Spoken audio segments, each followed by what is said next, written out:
Hey guys, welcome to Telling the Told and Untold. My name is Tshego.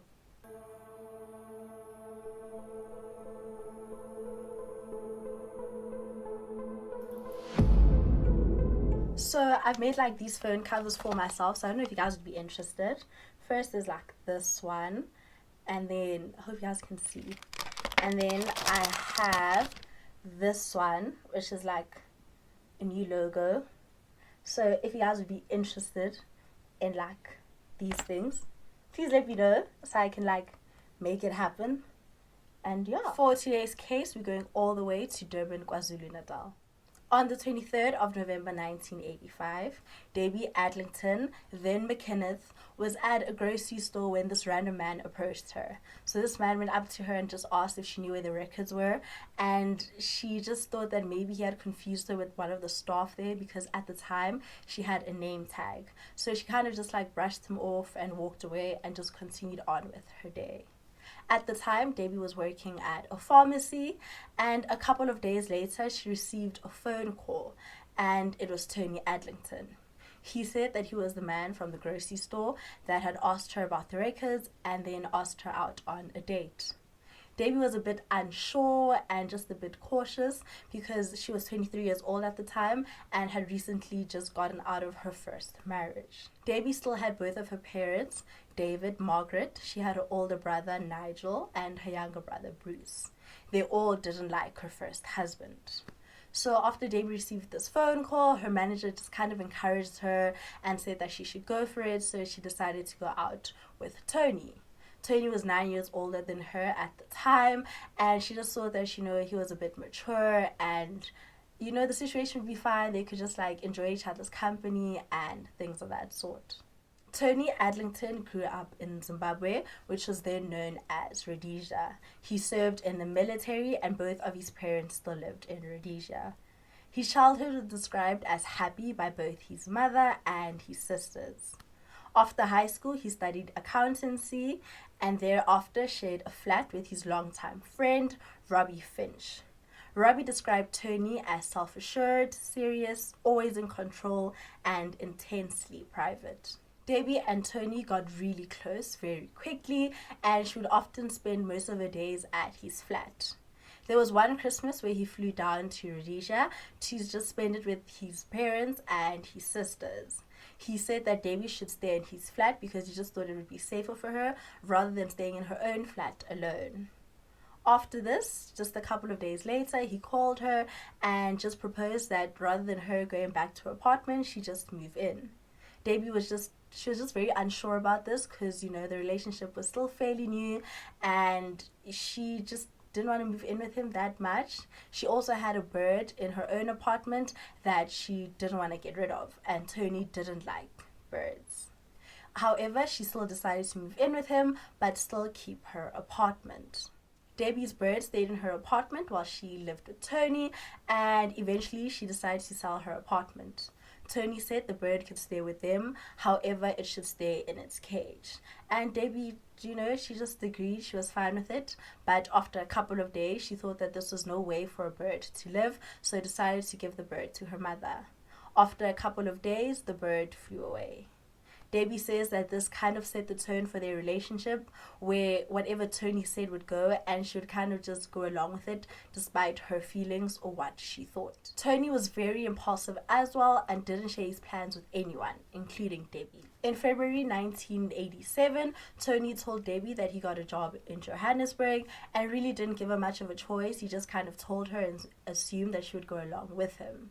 She did, and her parents told her that they should return the following year to Durban so that they could get married because it was still the late 1980s and it was frowned upon to be living with your partner unwed. In 1989, they decided to move to the East Rand and start a family. During all of Debbie's pregnancies, Tony was he was very careful with her and was very kind, unlike when she wasn't pregnant. And Debbie always says that he was never physically abusive with her, but he was emotionally abusive. Kevin was born in 1990, and it said that Tony was really good with him. This was a planned pregnancy, and he was just very happy and excited. But after each child came, he just seemed to get more and more detached from them. On the 29th of August 1991, Caitlin was born. The couple then decided that Debbie should be a stay-at-home mom, and like rather than them waste money on a nanny, she could just like stay home and they could save money. I should note that Tony had control of all their finances. He paid for everything, and Debbie really just like she had no control of the money basically. When Debbie fell pregnant for the third time, Tony was extremely unhappy. On the 1st of December 1992, she gave birth to Craig. When Craig was 7 months old, Tony told him that they would be moving to Cape Town. And Debbie just really wasn't happy with this decision, but eventually she fell in love with Cape Town. Once they were in Cape Town, the children grew and their personalities developed. Kevin was described as confident, quiet, and funny. Caitlin was described as serious, shy, kind, and loving. Craig just loved everyone and everything. The kids really wanted a dog, so one day Debbie came home with a puppy. Tony, being the controlling person he is, wanted to choose the puppy for himself, so they returned the puppy and he came back with another one. He also decided to name the puppy Hazel and really didn't give the children much of a choice to decide on the name or decide on the kind of puppy that they wanted. Tony continuously tried new business ventures, so he would go from like one business, one job to the next. There was one time when Debbie's parents came down to go visit them, and Debbie's mother just described Tony as being insincere and almost as though he was just hiding certain parts of himself. She also said that Tony was extremely domineering and Debbie was just extremely submissive. In 1996, Debbie fell pregnant again and Tony was unhappy and told her to get an abortion. Debbie kept telling him that she wanted the child and she wasn't going to get an abortion, but unfortunately a few weeks later she had a miscarriage. Tony drove her to the hospital and basically just dropped her off and left her in the room to get a DNC by herself while he went to go do his own things because apparently he had another appointment.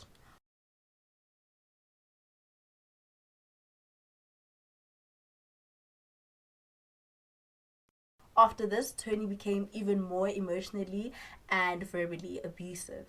Tony would also enjoy scaring Debbie, like he would pretend like he was gonna hit her, but he really wouldn't hit her. It's like he just enjoyed seeing her like get scared or kind of just like having that power and control. Tony eventually bought a real estate franchise as Debbie ran the tuck shop at her children's school. Sometimes Tony would wait for the children to fall asleep and then he would go into their bedrooms, jump on their beds and scare them. The children would find this funny, but in hindsight, it's pretty scary. Tony also started doing odd things like stealing people's change while they were at the teller and shoplifting. He also didn't tell Debbie that they had financial problems at home. One day he came home and just told Debbie that they were selling their house and she just thought that it was one of Tony's controlling moments. However, it's just because he couldn't afford the house. He then moved the family to Marina De Gama. During this time, Debbie had just lost her best friend to cancer and Tony's mental health was spiraling.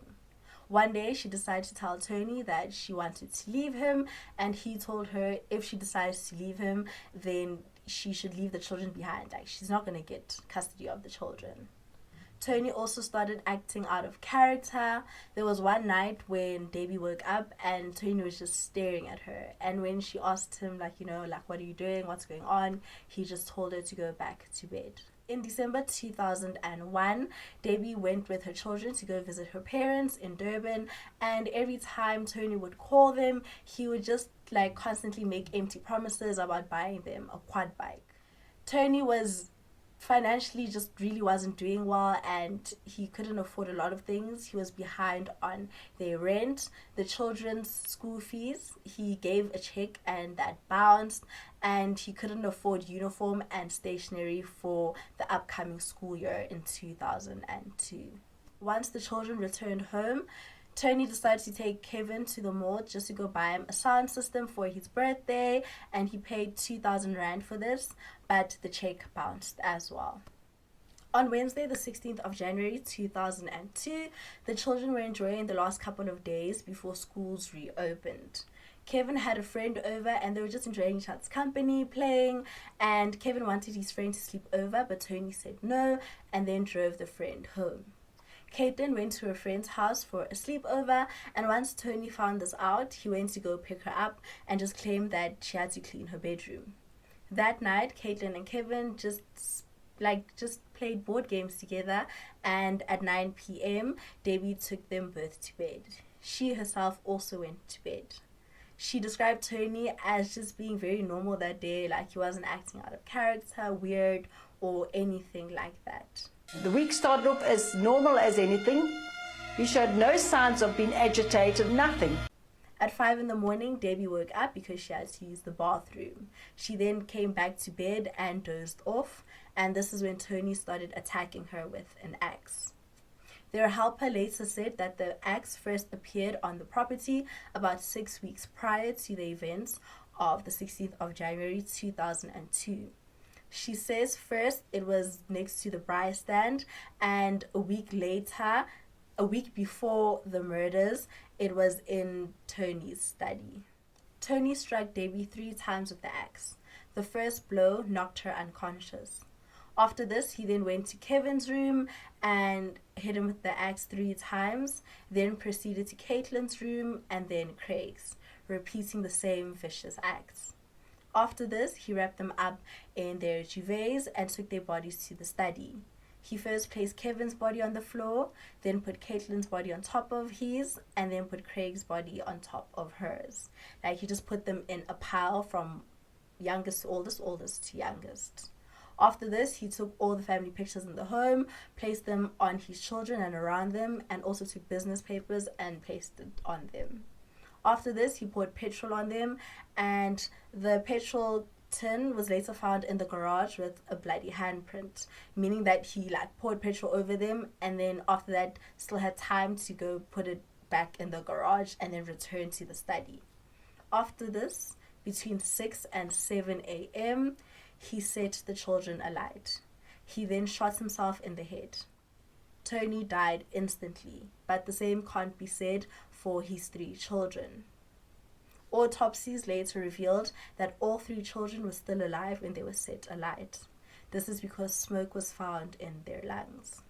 At 7:04 in the morning, police officers received a phone call about a house fire. Once firefighters got there, the gate had chains over it as well as a big lock, so they struggled to open that, and they just assumed this is because Tony didn't want Debbie or the children to escape, or just to delay first responders. When firefighters got to the house, they tried stopping the fire and eventually went into the house to go look for survivors.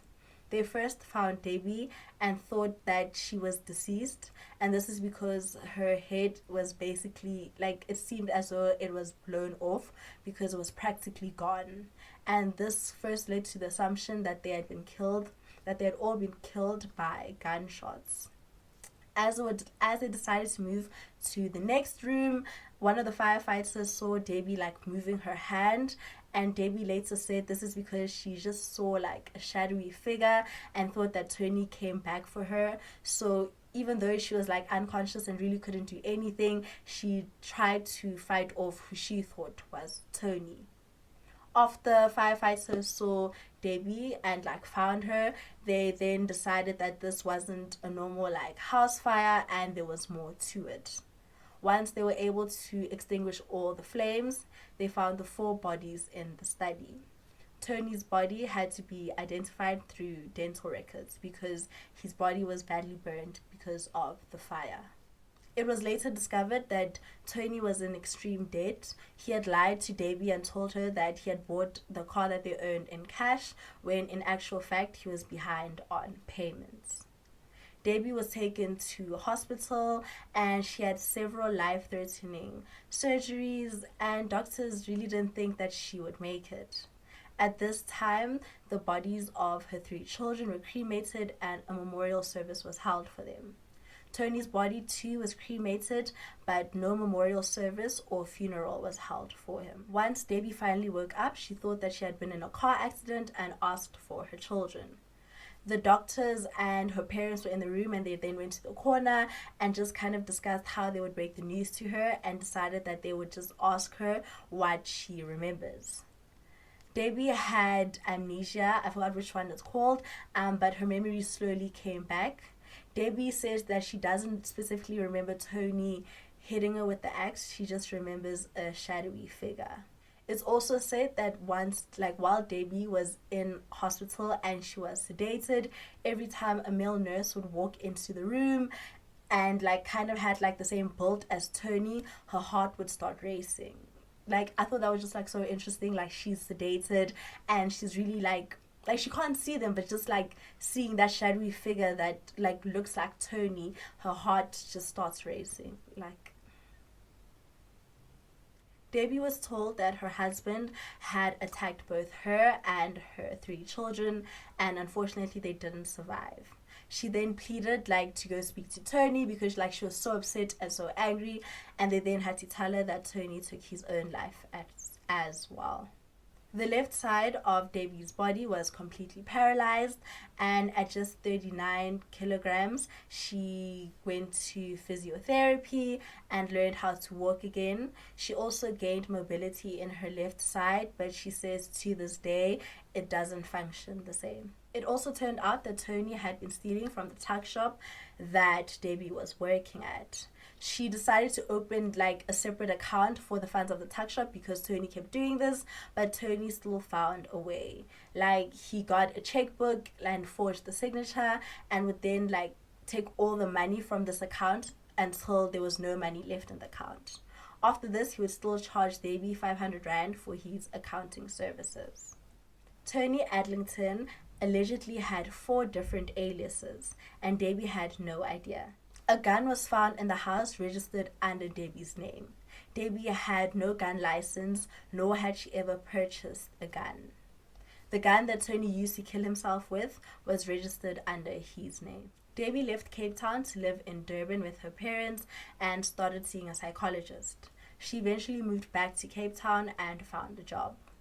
A year after the gruesome murders of her children, she thought that it was a good idea to finally have a funeral for them because they only had a memorial service. And the children's body was still at the crematory because they had only been cremated and they were just left there. And she says that once she got there and saw the boxes holding her children's ashes, she kind of just had this moment realizing that nothing would ever be the same and they would never come back. As Debbie was healing, she realized another part of her healing process was for her to have another child. She spoke to different psychologists about this and they didn't see a problem with this.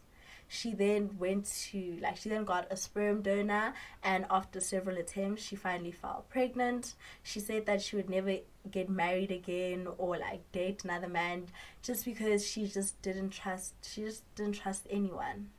On the 12th of November 2005, Debbie gave birth to Kylie. Debbie says she forgives Tony for what he did to her, but he can never forgive him for what he did to their children because she survived and they didn't. Debbie is now a motivational speaker.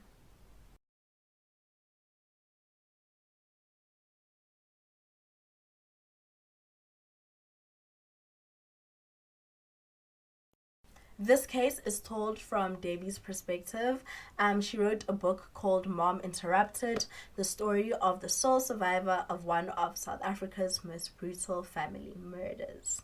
You can find this book on Amazon, Google Books, and other places. I'll put all the links in the description below if you guys want to get them. This video is not sponsored. Sponsor me. And that is it for today's case. If you guys have any comments, please leave them down below, and I'll see you guys next time. Bye.